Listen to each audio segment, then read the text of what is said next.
পবিত্র কোরআনের প্রতি অবমাননা। আমরা কি চুপ করে থাকবো? বাংলাদেশ একটি মুসলিম প্রধান দেশ, অথচ আজ এই দেশের বুকে প্রকাশ্যে পবিত্র কোরআনকে অবমাননা করা হচ্ছে। নর্থ সাউথ বিশ্ববিদ্যালয়ের এক ব্যক্তি মঈব পাল কোরআনের পৃষ্ঠা ছিঁড়ে যে জঘন্য কাজটি করেছে তা কেবল ইসলাম নয়, মানবতার বিরুদ্ধেও এক ভয়াবহ অপরাধ।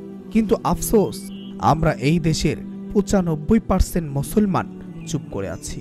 আমাদের চোখের সামনে পবিত্র কোরআনকে অপমান করা হচ্ছে, আর আমরা যেন দর্শক হয়ে নীরবে সব দেখে যাচ্ছি। এ কেমন নীরবতা, আর এ কেমন উদাসীনতা!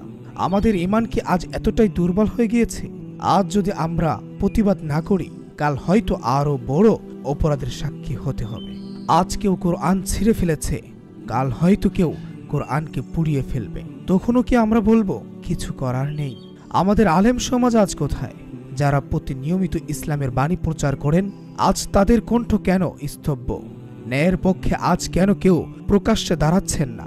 যে ব্যক্তি পবিত্র কোরআন অবমাননা করেছে, যদি সে সত্যিই অসুস্থ হয়, তবে তার জায়গা হাসপাতাল অথবা মানসিক চিকিৎসা কেন্দ্রে, বিশ্ববিদ্যালয়ের ক্লাসরুমে নয়। আর যদি সে সচেতনভাবে এই কাজ করে থাকে, তবে তাকে অবশ্যই আইনের আওতায় এনে কঠোর শাস্তি দিতে হবে। সে অসুস্থ এই অজুহাতে ন্যায় বিচার বন্ধ রাখা যায় না। এটা ন্যায় বিচারের পরিপন্থী, এটা আমাদের ঈমানের অপমান। আমরা কাউকে ঘৃণা করতে চাই না, কিন্তু আমরা ন্যায় বিচার চাই। আমরা চাই এমন নিকৃষ্ট ঘটনা পুনরাবৃত্তি যেন আর কখনো না ঘটে। রাষ্ট্র ও সমাজ পবিত্র কোরআনের মর্যাদা রক্ষায় আরও কঠোর পদক্ষেপ নিতে হবে। এখনই সময় পুরো মুসলিম জাতি হিসেবে ঐক্যবদ্ধ হয়ে দাঁড়ানোর।